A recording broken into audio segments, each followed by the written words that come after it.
Hey, what's up, everybody? Welcome back to XJW Diaries. My name is Justin. So, today I have another special interview for you guys. This time from a former elder. Now, it's always nice to hear from former elders who are willing to speak out because it just shows that people are leaving this organization from all different levels. You got circuit overseers who are leaving, former elders, as in this case, former ministerial servants, as in my case, former pioneers, even Bethelites who are waking up and leaving this organization. Now, there's a lot of great details and stories throughout this whole interview, but a couple of things that really came out to me was number one, the way this man was called out and punished for trying to be a merciful elder, trying to not disfellowship people. And another thing that came out that was a common theme throughout this whole interview is the conditional way that Jehovah's Witnesses show love, and how that conditional love can hurt people in many different ways. So a lot of great details throughout this whole interview. I'm gonna let this man say it in his own words. Tony, thank you so much for coming on the show. The first question I have for you is, how did you get involved with the Jehovah's Witnesses in the first place? Were you raised in it? How'd you get involved with the Watchtower? I was raised Catholic and went to a Catholic school for 2 years, first and second grade, then went to public school, but kept going to church. When I was about mid-teen, I stopped going to church and kind of, I guess, went into what you might call an atheist stage where I just didn't believe anything anymore. Didn't see answers. So did that for a few years. The way life events worked is I married very young. I was 17, my wife was 16. And by the time I was a senior in high school, we had our own apartment. I'm working full time. We're supporting ourselves, and one child on the way. And I remember at our first apartment, we hadn't been there very long. A man showed up. He wore like a Rose style fur cap with a feather in it, and he introduced himself as one of Jehovah's Witnesses. My first time I ever heard of them. This was 1974. And it was real unclear why he was coming to the door. He didn't really make his message clear, but he kept coming by, and we were kind of annoyed by it. And finally, I realized that he was saying the world is ending and that we need to get right with God. And I just starting a family and starting a life, and he's telling me the world is ending, and I just said, I'd rather you don't come by anymore. And then he looked at me and said, are you saying you don't want anything to do with the blessings of God's kingdom here on earth? And I said, well, I'm saying that if that's what it takes for you to not come back, then that's what I'm saying. Don't come back, please. And he left, and life went on. That was in 1974. Then after high school, we're married. We have an apartment through high school. I graduated, and our child was born, our first son, and got to a point in life where I had not a very good job. Repairing lawnmowers. It was hard work, didn't pay much, and we're struggling financially. I got very sick all of a sudden, and I had to go to the hospital. I was getting paralysis, and it was hard to walk. So at the hospital, they found a benign tumor putting pressure on my spinal cord, causing paralysis. So they performed surgery to remove that, and everything went well.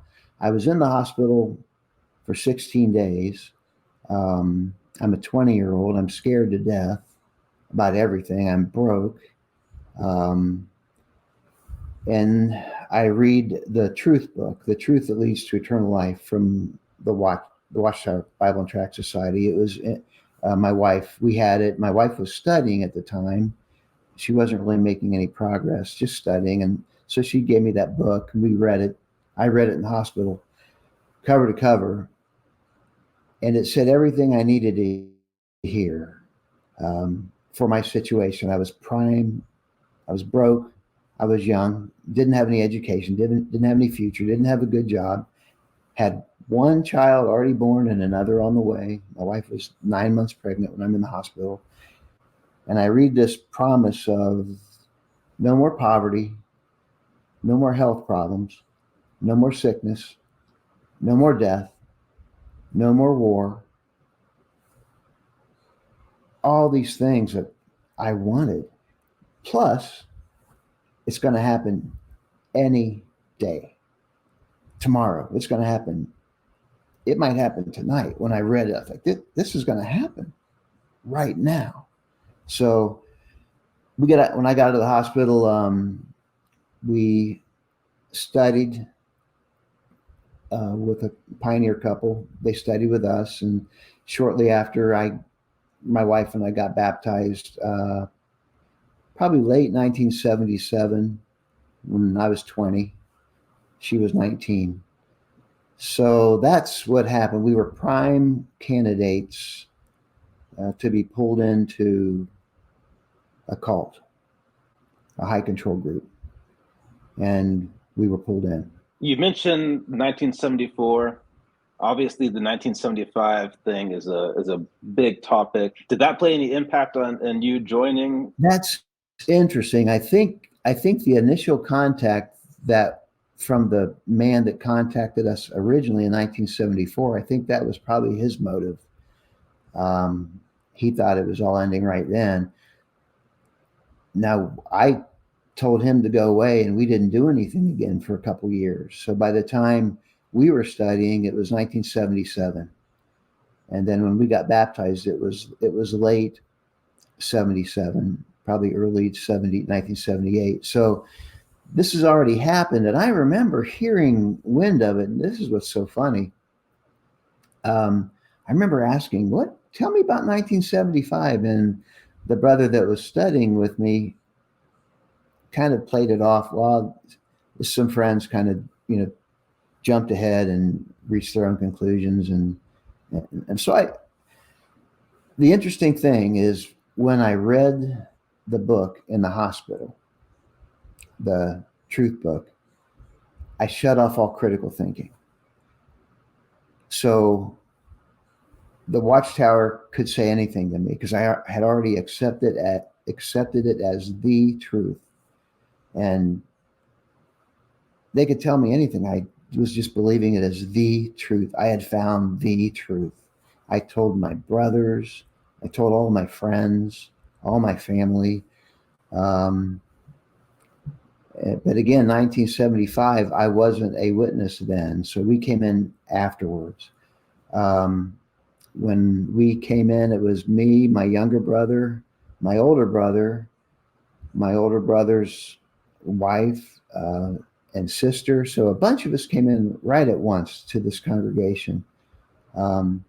So we got a lot of attention, and I guess it was exciting to have a whole new family come to the Kingdom Hall. But that was late 70s.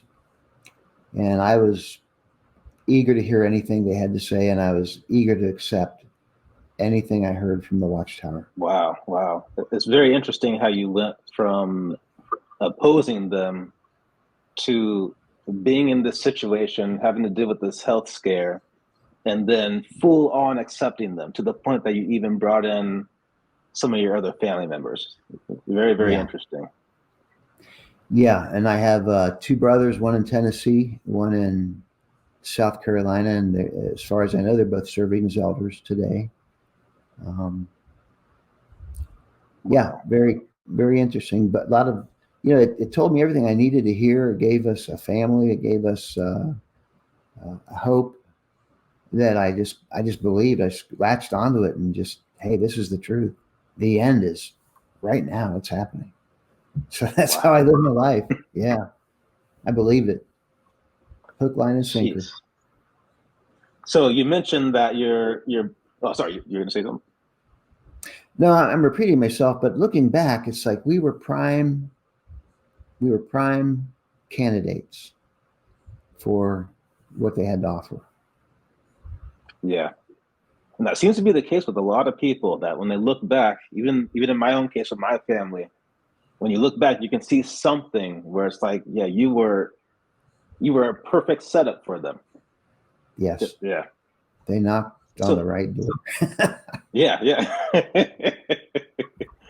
So you mentioned that your brothers were or could still be serving as elders, as far as you know. Obviously, you served as an elder. So can you just walk us through the process that you went through from coming in as, brand new witness, and working your way up to becoming an elder? What attracted you to that? Can you just go into that a little bit? Sure. It's interesting. On the preliminary notes here, the question was, what made you want to be an elder, and what was life like serving as an elder? And I kind of had to laugh. I guess to answer that question is, what made me want to go knock on doors of strangers that I didn't know to tell them this Bible message? I can honestly say I never really wanted to, but I felt it was my obligation. You were always told the blood would be on you. You'd be blood guilty if you didn't share this message. So as far as being an elder, it's kind of one of the things, as you go to the meetings for a couple decades, you kind of understand you're going to progress, and you're kind of obligated to really make progress. So I became a ministerial servant and had different assignments, and then was an elder for about 8 years. I since I believed it really was the truth, and I really believed that I could make a difference. And I tried to be an honest. Looking back, you're given so much responsibility over other people's lives, and you don't realize that you could say something that can really crush somebody or help somebody, and you're just a man. You're just a human. But as an elder, a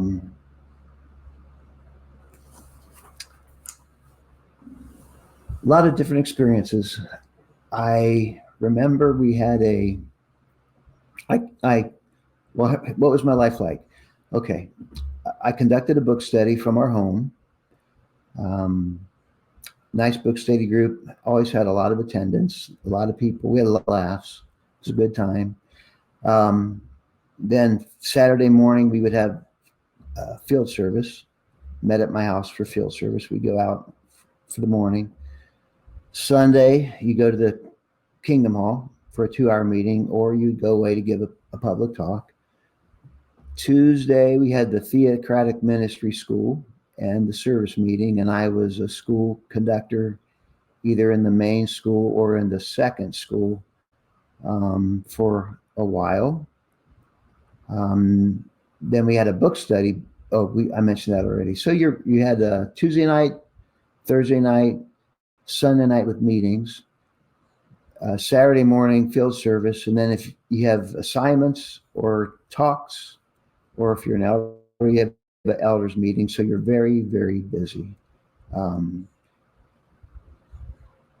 I was well liked, so a lot of people. I ended up being on a lot of committees, not because I wanted to be, but just the way things happened. We had a large congregation. I think it was just under 200 people at the time, a lot of kids. But some events that were interesting is we had this one circuit overseer visit us a couple times, and I didn't like him. I don't really know who did. He wasn't a real friendly person. He looked pretty miserable. I never saw him smile. His wife never smiled. But what I noticed about him is he had rings, a lot of rings, a pinky ring and another ring. And when he talked, he did a lot of gesturing. And you're kind of focused on his rings, not listening to what he's saying, because I wasn't used to seeing men with a lot of rings on, especially on. And I always wonder, what's that? What is that? What's the deal with that? So I never questioned it, but thought maybe just like jewelry or something. But it was the other things odd about the guy.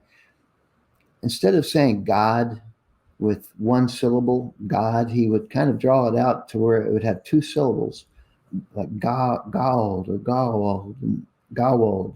I would imitate him. I would say with my rings and act like I have rings, and I felt bad, but I don't know. I just trying to, so other people knew what I was talking about. But I never liked him. He never liked me. And before too long, they eliminated the book study that I conducted, and I'm sure it was because of this circuit overseer. And then something interesting happened. Next time or two around, when he came with his visit, he said, we're going to have an emergency meeting with the body of elders. And this is going to be on, I think, a Thursday night, and we're all required to be there. And we didn't know what it was about. So we get to the Kingdom Hall, and the circuit overseer and the district overseer are on stage at a card table with mics and sound system. And all of the elders are in the front row with no mics or no sound system. And we're all in one row. I don't know, there was maybe 10 of us. I don't know. Let me back up. I'll get back to this special meeting. Back up to a previous circuit overseer meeting with the elders. We have our elders meeting with the CO. He gets out his books, opens a big briefcase. This is the same CO with the rings. The guy I didn't care much for. He just wasn't happy. Wasn't a happy person. But he opened up his Bible, and he said, "Okay, brothers, let's talk about the problem you have on this body with disagreements and your inability to work together." And then a brother that was new to the elder body, he had been on the elder body for a few months. He wasn't new as an elder. He was a longtime elder, a well-respected, well-educated man. He was actually a high school principal at one time. And he said to the circuit overseer, he said, "Excuse me, brother," very respectfully, "excuse me, but what you're describing, I've never seen. As a matter of fact, I've never seen an elder body get along like this body does. I've never worked with a body that cooperates so well." He said this, and then the circuit overseers looked at the rest of us and said, "Well, how do you brothers feel? Does anybody disagree?" And we didn't say anything. So he said, "Okay, well, I guess you know better than me." And he slammed his book bag shut, and he left. He left the meeting. So the rest of us are kind of looking at each other. We felt really bad, but now what do we do? So anyway, the week went on, and we didn't know. The next time he came was with the CO and the district overseer. That's where the emergency meeting came in on his next visit. So we're sitting there. They have microphones. We don't. And the lights are on them. But at the Kingdom Hall, lights were off. But the stage was lit. And they said the reason for this emergency meeting is to review me and every judicial committee I had ever been on to determine why those people were not disfellowshipped. So for 2 or 3 hours, they reviewed every committee I had ever sat on. I always felt if there's any way possible, I'm going to err on the side of mercy. And I did most 99% of the time. And they didn't like that. So that circuit overseer and district overseer was about that and to review my qualifications. And they said, okay, well, we'll send this all into the branch. And they sent the letter into the branch. And in the meantime,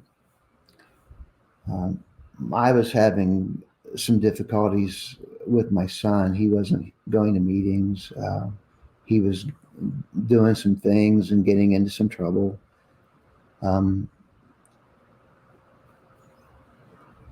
So at any rate, when the letter came back from the society, it said, we've reviewed it since the body of elders once that Brother Tony Pidio has the respect of the elders, continue to let him serve as an elder and continue to work with him. And they brought in some other brothers from other congregations to try to help in the congregation.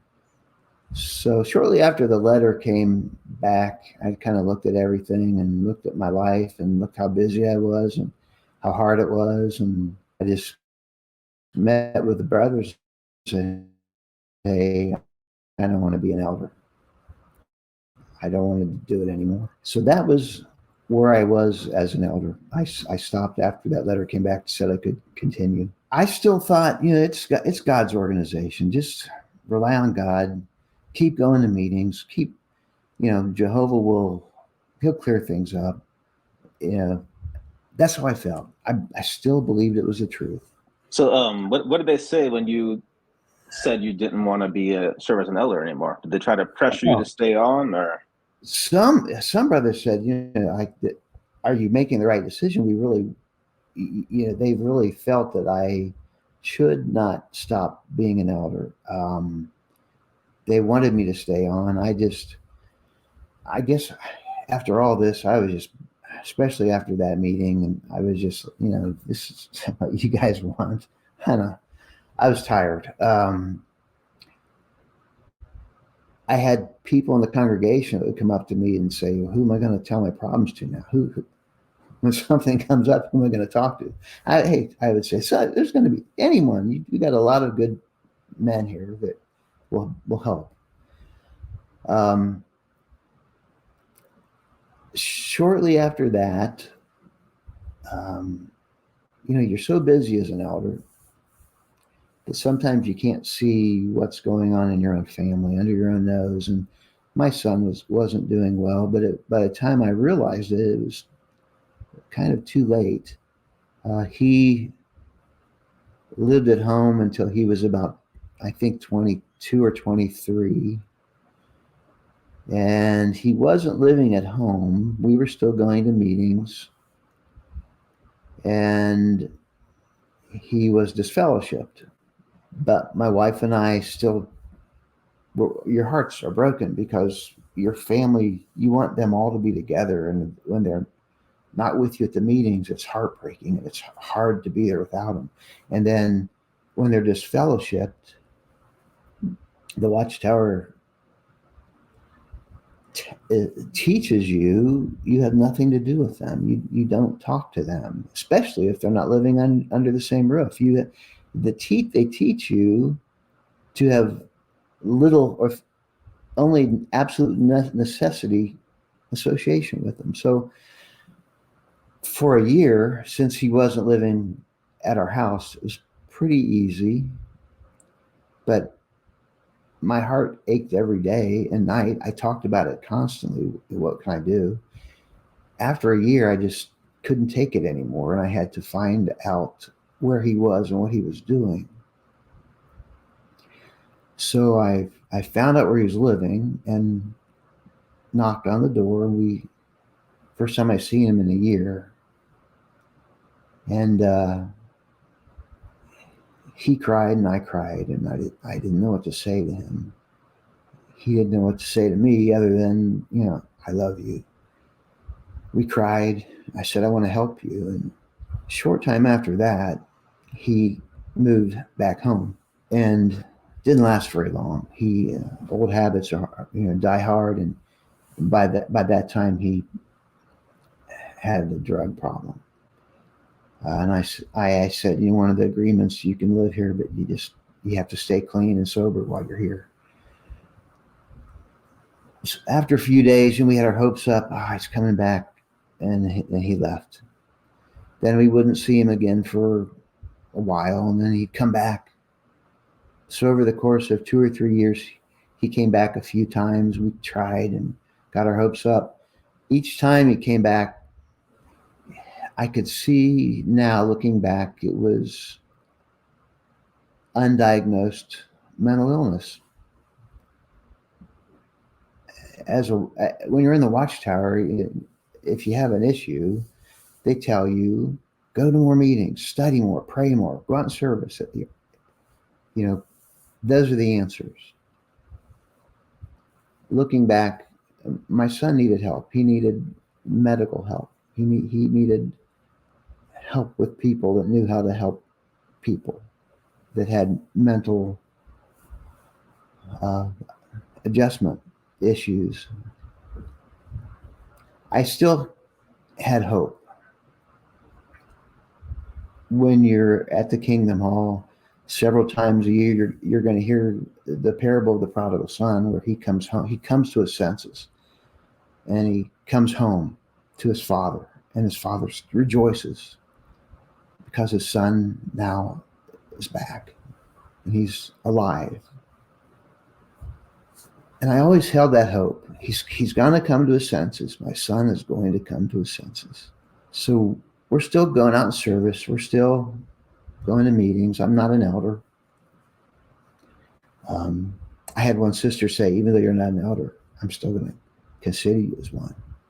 So, okay, fine. But anyway, one Sunday, June 12th, 2003, went to the meeting.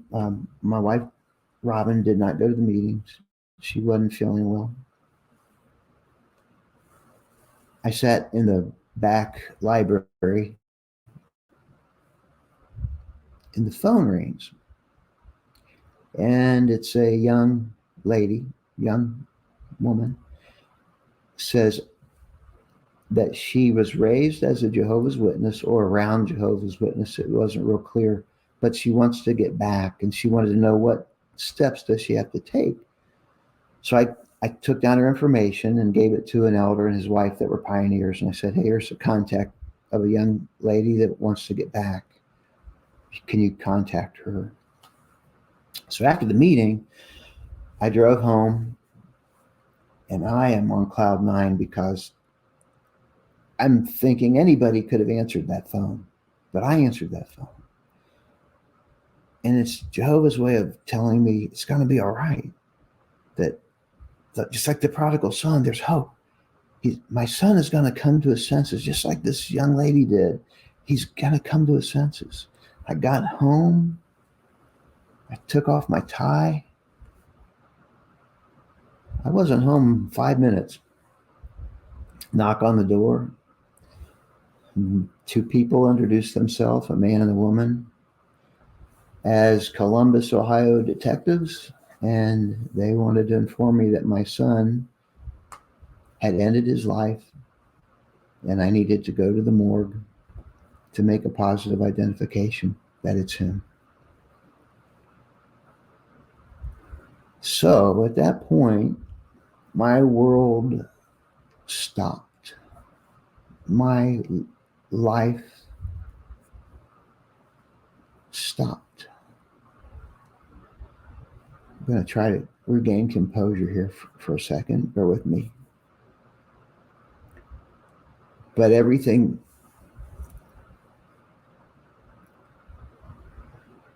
changed. Going to the meetings started giving me panic attacks. Just seeing familiar things in the neighborhood, I'd get panic attacks. Being with the friends, I would just cry. I was one of those elders that was always making mistakes. I was always doing something goofy on stage, that a mistake, or I say something wrong, but it ended up in laughing. And I remember one sister with good intentions, because after a year, after my son died, I couldn't go to meetings. I just couldn't do it. Couldn't go out in service. I stopped everything Jehovah's Witness. I still believed it, but I couldn't do any of it. And one sister said to me, Tony, you need to get back to the meetings. We need to laugh again. And I understood that. I appreciate that. But I had, when you lose anyone that you love in death, especially a son or a daughter, especially a child, and to suicide, there's no closure. There's no closure. There's always unanswered questions. So it took so much energy and strength and time and work just to grieve. But in order to do this, I had to get off that hamster wheel of meetings and field service and studying and talks and all that took all your time. I just had to stop and ask myself, what just happened? And why? What the heck just happened? So we stopped everything. Stopped going to meetings, stopped associating. We couldn't do it. Still working full time, still trying to heal, still trying to make sense of it all, still praying. I still believed all the doctrine. I just couldn't do anything about it. Heart's broken. But I was thinking, as time went on more and more, this fellowshipping stuff, it's wrong. It doesn't help. This shunning doesn't help. It doesn't make someone want to go back to meetings. It does the opposite. Well, anyway, a couple years later, my daughter kept going to meetings, and married, and gave birth to a daughter. So she started a family, and now I'm a grandparent, but I'm not going to meetings. My daughter, very loyal, has visited us sometimes every day of the week, had meals with us sometimes every day of the week. I feel like I co-raised our granddaughter because she was at our house sometimes every night, and spent the night sometimes from Thursday through Sunday.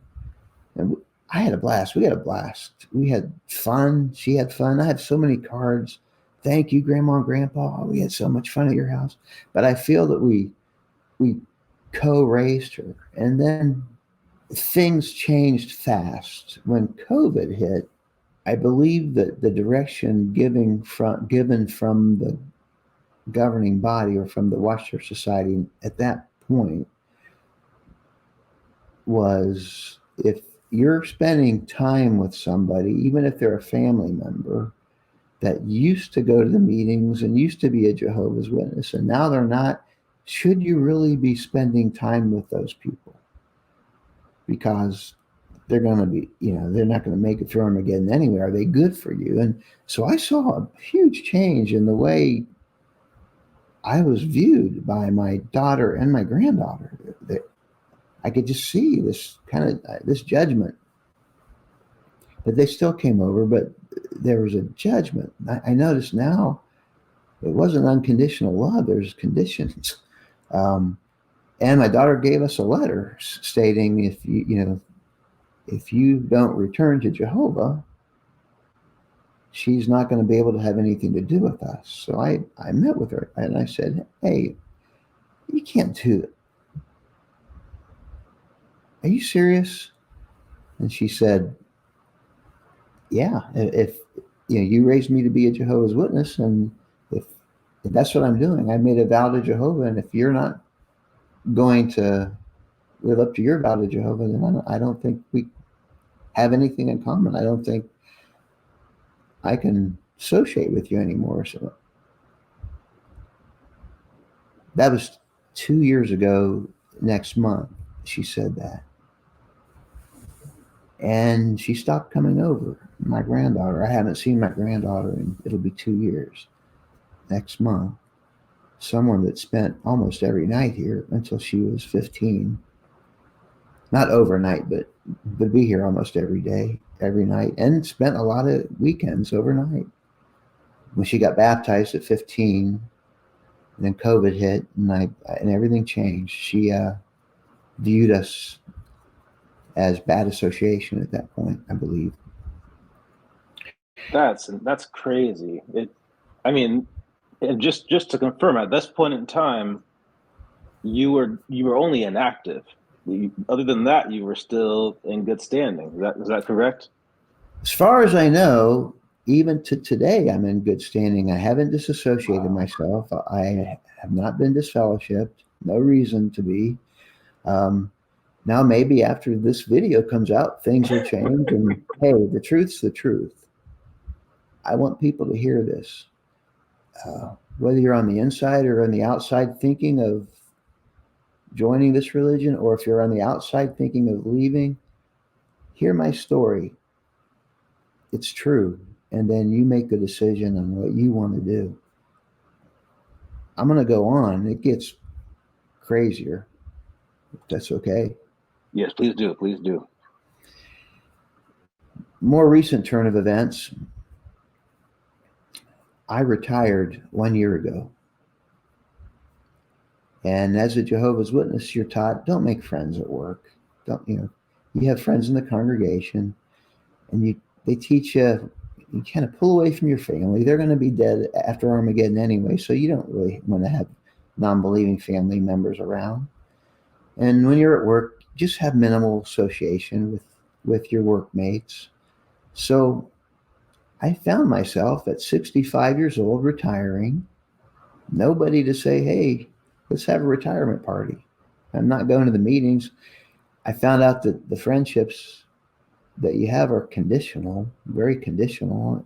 People that you love, they love you, but the Watchtower's rules, policies make friendships conditional. If you're not going to the meetings. Well, anyway, about a month ago, 6 weeks ago, I get a call from a very close family that's very close to my daughter. And he calls me and says to me, Tony, my wife and I just had dinner with your daughter and your granddaughter. And I said, well, I haven't seen them in a long time. And he said, yes, I know, that's why I'm calling. He said, your granddaughter needs you. And I said, I tried to explain to this brother that I would love to have a relationship with my daughter and my granddaughter, but they are shunning me. They have cut me off. When I tried to explain this, he said to me, I'm going to quote, your granddaughter needs you, you bastard.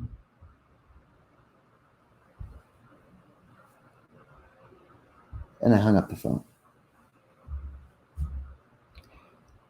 I called him back,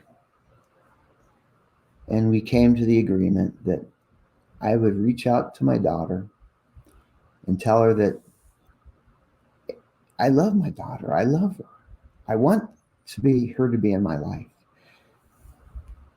Can we have a normal relationship and leave religion out of it. Just leave religion out of it.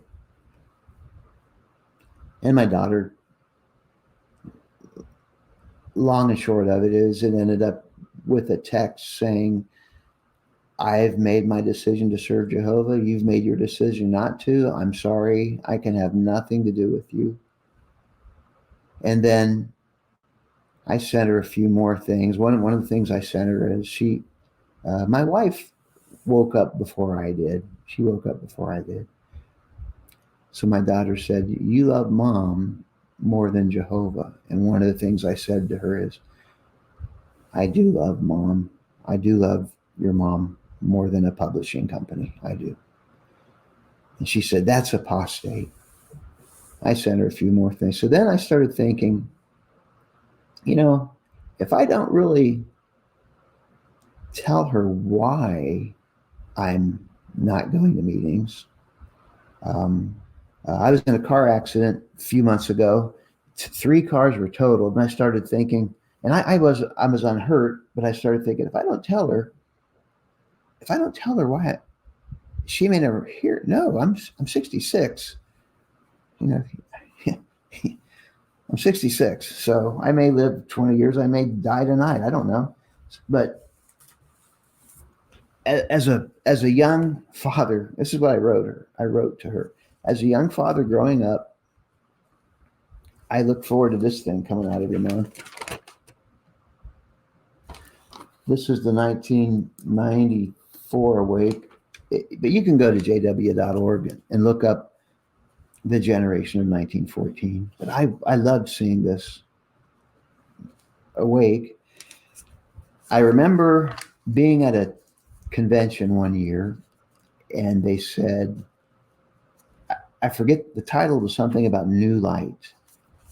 And it was during the summer district convention, and they said during the talk, it was not real clear, but something about there is new light with the generation, but they didn't specify what it was going to be, but they kind of were priming you that there is going to be some new light about this generation. And I started thinking, what's going to happen?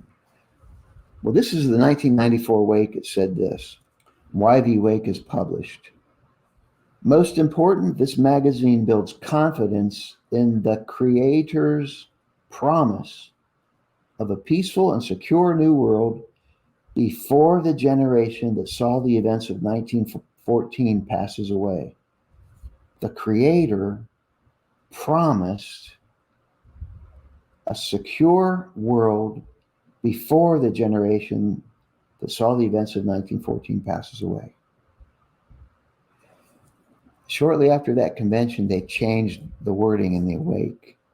I don't know the exact wording, but it was something to the extent of, they took away the generation. They said, soon there'll be a peaceful and secure new world. And now, of course, there's the overlapping generation thing. So I sent a letter to my daughters stating that generation is now dead. There was a Watchtower about the generation that would never die. All those people are dead. The president of the Watchtower Society had a famous talk titled "Millions Now Living Will Never Die." Joe Rutherford in the 1930s. Millions now living will never die. And they believed it, and I believed it. What a wonderful thing. They're all dead. They're all dead. So how could I believe a lie? And I said to my daughter, they say it's new light, but in reality, it's old lies. They're just covering over old lies. There's a scripture that is never read much to you when you're in the Watchtower Bible and Tract Society going to meetings, but it's in Deuteronomy 18, and it says in verse 20, however, the prophet who's promised to speak in my name a word that I have not commanded to him to speak, or who speaks in the name of other gods, that prophet must die. And in case you should say in your heart, how shall we know the word that Jehovah has spoken? When the prophet speaks in the name of Jehovah, and the word does not occur or come true, that is the word that Jehovah did not speak. With presumptuousness, that prophet spoke it. You must not get frightened at him. So this generation, they prophesied about the 1914 generation. No, he's now living, will never die. They're not here any longer. As far as I'm concerned, that's a false prophet that I can't believe any longer. It's interesting that I saw this one person talking to, I listened to this one person talking to people at a cart. There were people doing the cart work. And they asked the Jehovah's Witnesses, what would you think of a religious leader that said to his church, we need to take your donations and build a mansion? And we have to build a mansion because I'm prophesying that great men of old are going to be brought back. Men like Noah, like Moses, King David. And they're going to be princes on this earth, and they need a place to stay. So I'm going to use congregation money to build a mansion so that when these guys come back, they'll have a great place to live. So he builds this mansion, this religious leader does, in San Diego, California. He calls it the House of Princes. And then, what do you think happened when King David and Moses and Noah and these guys didn't show up? And the guys behind the cart started laughing, and they said, well, we kind of know what happened. We know where the story's leading. And they said, well, the religious leader then moved into that mansion, lived there until he died. And then they said that's what Joe Rutherford did in the 1930s. And the mansion was called Beth Surin, or something to that effect. I may not be pronouncing it correctly, but that's a fact. And that's something you don't hear about when you're in. But they did that. Prophesied these men are going to be coming back. The congregation bought it. They built the building. One lie after another. One lie after another. So is it the truth? No. But they use control. They know what they're doing to get people to stay in. They use family. If you're in, you're not going to leave and lose your family, all your friends, especially if you've been in for decades. That's why they call it physically in and mentally out. Well, I was physically out, but mentally in for 20 years. But then when my daughter shunned me and I researched so many different things, found out that the Watchtower said the end was coming in several dates, found out about people who believed the end was coming in 1975. Some of them they're alive right now, and they sold their possessions. They stopped going to school. The Watchtower said there was no time for a university education. They can't get that time back. Some have no retirement. They can't get that back. There's no do-overs. I could have used my time with my son, maybe reached him, got him the help he needed. Can't get that time back. Busy knocking on doors, going to meetings, putting ties on, taking ties off, giving talks. So I sent her that. May 4th this year is my wife and I's 49th wedding anniversary. She's a very patient, loving woman. Stick with me for 49 years. But on our 49th wedding anniversary, I get a text from my son-in-law saying, Tony, just wanted to let you know your daughter has blocked you from phone calls and from text messages. If there's a family emergency, you can contact me or one of your brothers. So I'm being shunned by them. And that's where I am now. Wow. So what exactly was it that woke you up? Was it your daughter shunning you that woke you up, or was it something specific that you saw?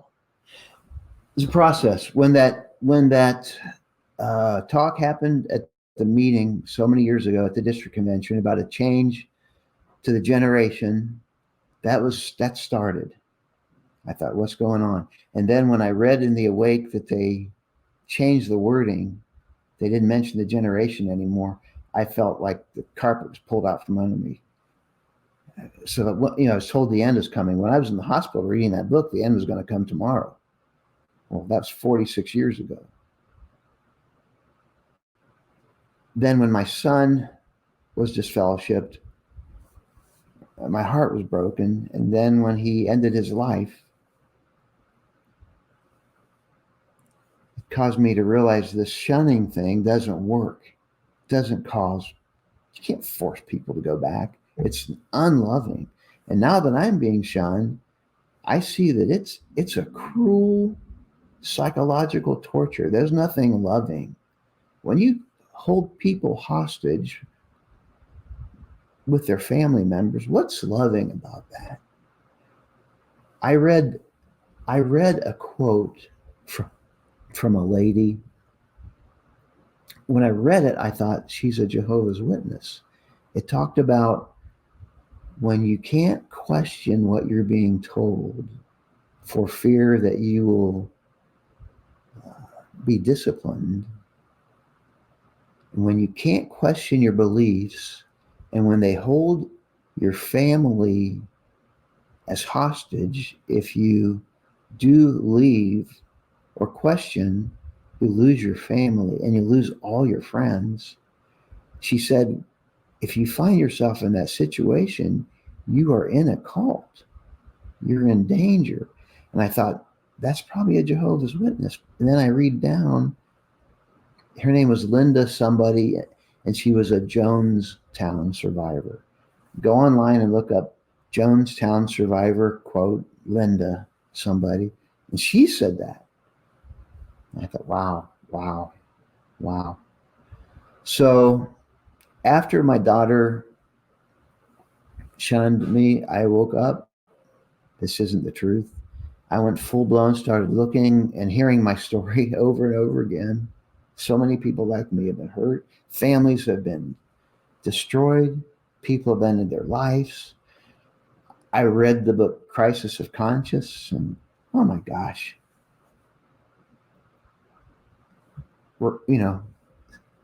Jerusalem didn't fall in 607. It fell in 586 BCE, but scholars will tell you that. The stone tablets will tell you that, but Watchtower won't tell you that. Charles Taze Russell had this pyramid at his grave site because he was into pyramidology. He measured the steps at this pyramid in Egypt to come up with 1914. It wasn't the Bible. That came later. How can we fit these scriptures in to get 1914? He was into the occult, into pyramidology. What's the Watchtower do? Let's erase this. They remove the pyramid from Russell's grave like it never existed. But there's cameras, there's pictures, there's history. You can see it. There's an aerial imagery of one of the headquarters in Denmark. And if you go to Google satellite, it's the same pyramid, at least it looks like it, as it was at Russell's grave, but was at Russell's grave. So you find out all these false predictions and over, and then the same tactics they use. There's a psychologist, Stephen Hassan. He uses a couple different models. The bite model, where if a group it could be a business. If they control your behavior, your information that you receive, your thinking, and your emotion, bite. If they can control that, they can control you. The other model is fog. If they can control you by fear, obligation, and guilt, they'll put you in a fog. You won't be able to see clearly. No one that's in a cult realizes they're in a cult until they're out. And if you're in a cult, you'll know it when you leave by the way you're treated. So I'm not disfellowship. I'm not disassociated. But I guess going on here, that's another thing cults have to do is label you apostate. I'm Tony. I'm the same Tony I was when I was a Jehovah's Witness. I just don't believe it anymore. So that's me. That's my story. What advice would I give to somebody? I'll tell you what I would give. There's 2 Mormons in my neighborhood 3 weeks ago. And it's funny, I'm talking to one of my friends in the neighborhood. He's an old retired guy. He's in his 80s. But everybody's hiding from these Mormons. I said, can we talk? Everybody's, no. And they said, you have time to talk? So these 2 young men walked up to me and he said, there's an ordinance here. Do you have a license? And he went off on him and he left. I said, I'll talk to you guys. I said, how old are you? I said, let me guess. You're 20 and you're 21. And they kind of, how did he know that? One was 20, the other was 22. So they started talking to me and I said, let me give you some advice. I said, there's 2 models, 2 ways to identify a cult. And I gave them the bite model and the fog model. And I said, you may not believe it, but you're being controlled by fear, obligation, and guilt. You're being controlled with your behavior, your information, your thinking, your emotions. You are in a cult, young men. And I said, when I was your age, when I was knocking on doors, I wish I had some 66-year-old guy come up to me and say, young man, you are in a cult, and here's the tactics they use. Learn to recognize it. That's what I said to them. So that would be my advice today. Look at it. Look at it clearly, objectively. See if anything I said is a lie. I hope someday my daughter will wake up. I hope someday my granddaughter will wake up. My love for them will always be unconditional. There are many people that I love that may be watching this. It's not meant to hurt you. I love you. There's many good people that are Jehovah's Witnesses. It's the leaders that's misleading everyone. It's now a commercial real estate business. They get free labor. They get free donated materials many times from skilled people all in the name of God. Well, they make billions and billions of dollars growing their commercial real estate company. The members don't know that the Watchtower was non-governmental members of the United Nations organization. So many truths that the members don't know. It's not the truth. I'm going on with my life, trying to make friends, trying to live life, enjoy my retirement with my dog, Kona, my wife, Robin. And our hope is someday that they'll wake up and reach out to us. So you mentioned that your wife woke up before you did. Can you go into, did that impact your relationship at all during that time when you still believed that she was awake? I didn't believe she was awake. I just always thought she'll come around. When the disfellowshipping didn't do what it was supposed to do, which is make my son go back to meetings, she woke up right then and said, this is not the truth. This isn't working. This doesn't work. And then she just would go through the motions of going to the meetings. So after our son died, it was real easy to not have anything to do with it anymore. She was out, but she didn't really know why. She hadn't investigated it yet. It wasn't until later where you actually start looking into the origins of the religion, looking at different teachings, and realizing, man, it's just a house of cards. It's all false.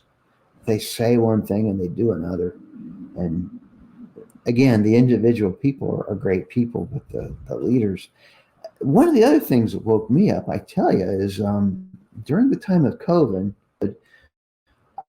I watched a couple of the, I forget what they called them, the monthly updates with the governing body. And first thing I'm thinking is, what's with all the rings? It reminded me of the circuit overseer again. What are these guys with pinky rings on? What's going on? But anyway, and then I remember that they're, I'll have to be delicate here because I don't know what you can say, what you can't, but they were giving specific health directions, medical directions to everyone that they never did before. They used to be very neutral and say, they would give you, here's this side and there's this side of things, and we'll present it to you. And now you, with the information, do what your Christian conscience allows you to do. And now it was a different tone, a very different tone. And I thought to myself, oh, this isn't your father's Jehovah's Witnesses. This had changed a lot. And it's like, to me, I felt, wow, that woke me up also. They're as much part of the world that they claim not to be as any other religion or any other organization. They really are.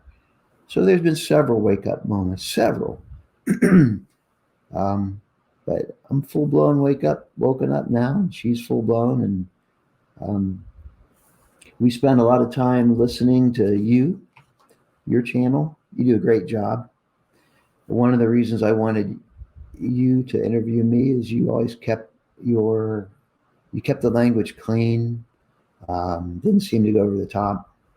You're young, so hopefully you'll reach out to a younger group, and they'll hear my story. Hey, you may look at a tree and say, what kind of tree is this? And you see it has flowers, and then you see it has fruit. Was that an apple? Was it a cherry? What? Well, it ends up being a pear. Okay, it confirms it. That's a pear tree. What kind of tree is this religion? What kind of fruit has it brought me? So we're together. We don't believe it. And we support each other. We talk about it a lot. JW Critical Thinkers is another online group that's with a lot of great discussions. They do it very well. All of them do, really. And everyone has a different style. But she's my wife's my best friend. I'm her best friend. And 49 years of marriage, we're still together, still love each other deeply. And we don't believe the Watchtower. We were duped. We were young. We were broke. We were scared. We were poor. We were uneducated. That's what cults look for. 20 years old and 19 years old. So can you talk a little bit about when you were an elder and you're doing these judicial committees? You mentioned that you were on a lot of committees. Did you feel that you could show mercy to these people? Or did you feel that you were often overruled by the other two elders to be more disciplinary? Good question. There's a lot of different personalities and a lot of different egos on the body of elders. The body of elders I served in had a lot of new people coming in and leaving. So there's always new ones coming in as elders and then leaving, another one would come in. So the personality would kind of change over the years. Occasionally you would get someone that for some reason just didn't really want to show mercy no matter what. Let me, pardon. Let me just say, I believe that no man should judge another man. I'm embarrassed to even think that I'm something special, that I could have been an elder and say something to anybody.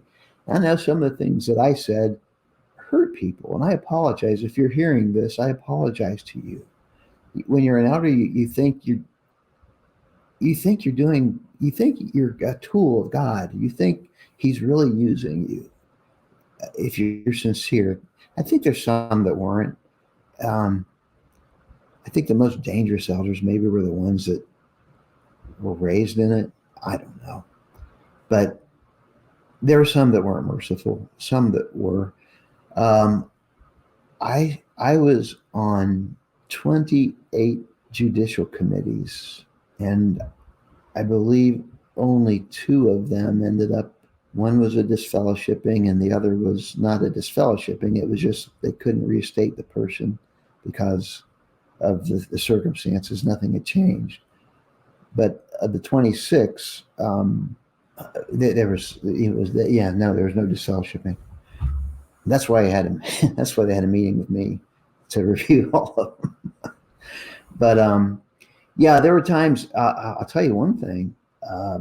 I saw how politics worked in the congregation because I was involved in one meeting. A person was wanting to be reinstated, and when he met with us, he was literally mad and angry and screaming at us.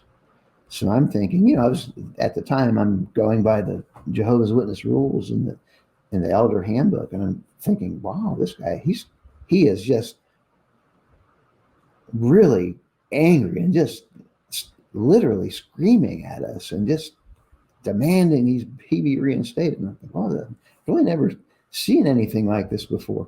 Well, to make a long story short, he was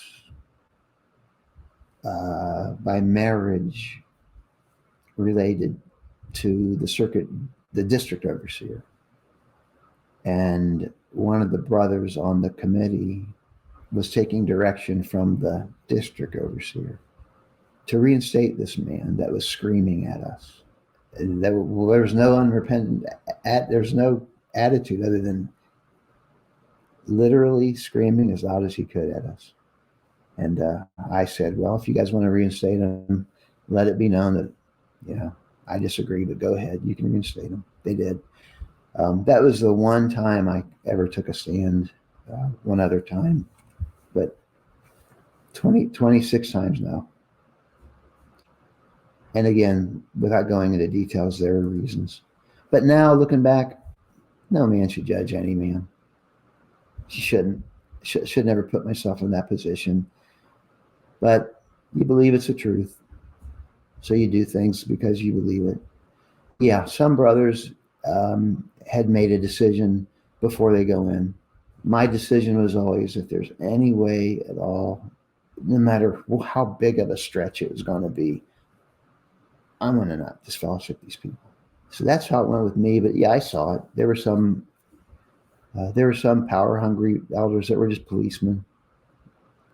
And that wasn't me. And I would go toe-to-toe with those guys a lot. But eventually they would move out, and the problem's gone. So I always figure that was just Jehovah's way of solving the issue. But life's for learning, and I've learned a lot. Serving as an elder, there was a lot of good experiences. Serving as being a Jehovah's Witness is a lot of good experiences. People I loved. But when you find out it's false, and there are people now go to those meetings, don't believe it, but they have to be there. They'll lose everything. Especially if they're old and they've been in for decades. When your son passed, did the congregation give you any support at all? Oh yeah. They did? Okay. The day he died, We had a little house, little 900 square foot house. And the day he died that night, I don't know how many people were there, but there were, I don't know. I couldn't count. Yeah, they tried the best to be supportive, but once we stopped, and we had hundreds of cards, but once we stopped going to meetings, the support is conditional. The love is conditional. If you're not going to meetings, and we didn't really want to associate, we just wanted to be left alone and heal and grieve and try to figure out what happened. But they were supportive. It just, we couldn't do it any longer. When you step away from something, you see it in a different light. You see it, a very loving, lovely sister who's a great person, and her husband is a great man, great family. 1 year after my son's 1 year anniversary of his death, she said to us, well, it's been a year. It's time for you to get back to meetings now. But the grieving was still fresh. When you lose a child, especially to suicide, I didn't stop crying for 2 years. I literally couldn't stop crying for 2 years. I cried myself to sleep. I cried in the dream I was having. And when I woke up, I was crying in tears. I'd never experienced that in my life. That's the type of intense grieving and work it took to get through, just to go on and take another step, live another day, take another step. To even think about putting on ties and giving talks and sitting at meetings and dealing with personalities and going out in service and 3 meetings a week and the studying, and when it's taking every bit of energy just to grieve, just to live. So I'm a lot better now with that. Still have a lot of unanswered questions. I still have a lot of guilt with my son's death. I still believe things could have been different, should have been different, would have been different. But I can't go back in time. All I can do is go forward. That's what I'm trying to do. But they were supportive to the extent that they could be. But remember, the answer to everything: get to the meetings, study more, go out in service. You're just not being spiritual enough. So that wasn't going to cut it anymore. Wow. Jeez. Well, I'm sorry you had to go through that and experience that. Well, I'm sorry you as a young man have to hear this stuff. Oh, no. No, I really appreciate you coming on here to share your story. I got one more question for you. And that is, all the time people are leaving, people are waking up, especially in your case where you are not disfellowshipped, you're not disassociated. What made you want to go out in public and tell your story rather than just leaving silently? I tried to do that. I tried to fade, as you say. Not make waves, keep it all in, and got shunned anyway by the most important people in my life. So what do I have to lose? I've lost the most important people in my life.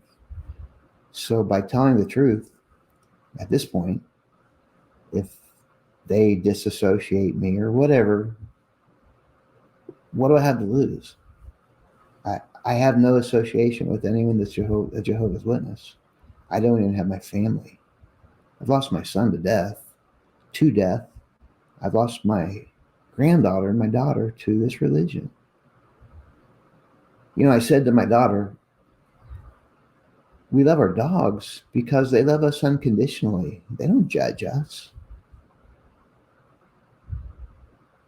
And we don't judge our dogs. We love our dogs because they don't judge us, because they love us unconditionally. The moment we start judging our dogs because they peed on the carpet or ate a $20 bill or didn't listen to us, then maybe, and it happens, and then people get rid of that dog. They can't handle it. But most of the time, you love that dog. You know, even though it chews up your couch and doesn't listen to you, bites you. I've had my dogs bit my wife. I still love her. I love the dog. Doesn't anymore. I just realized it was something I was going through at the time. Just having a bad day, I guess. Or maybe you just shouldn't try to take food out of a dog's mouth. Maybe that's not a good idea. But that's why we love our pets. They give us unconditional love. And that's how families should be. And that's how families that are on the outside of Jehovah's Witnesses are. You know, they have different beliefs, disappoint one another. It's still your biological parents and children and aunts and uncles, and you have differences.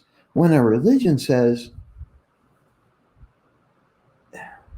you can have your differences, but we're going to ruin your life, we're going to take everything away from you if you don't think like us, believe like us, and join us in our line of reasoning. But when you're in, you don't see that. When you are in, you're in. When you're out, it's clear. You step back away from it and look at it from different angles. It's clear. So yeah, what caused me to want to come out is I've already lost everyone I love. And if this will keep somebody that's thinking about leaving, looking at my life, say you're young, do you want to be my age and tell this story?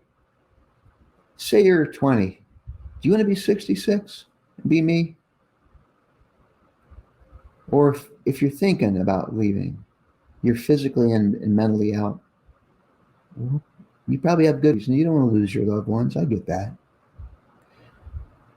But the truth's the truth. And this religion is not the truth. It's one lie after another. It's not new light. It's new lies. I have nothing to lose. So I hope you guys really enjoyed that interview. And of course, I want to once again show my gratitude and thank Tony for coming onto this channel, being vulnerable and telling his story with the hope of helping other people who are in this process of leaving the Jehovah's Witnesses. And especially in his case, because as he mentioned, he isn't disfellowshipped, he isn't disassociated. And so that puts him at risk that depending on who sees this video and when, he could be disfellowshipped and therefore officially cut off from his family members that still believe in this religion. And as his story shows, this disfellowshipping policy, this shunning policy, it is not loving. It hurts people in so many different ways. And yet this organization has the audacity to call themselves loving. But it's just conditional love. And that conditional love is so hurtful.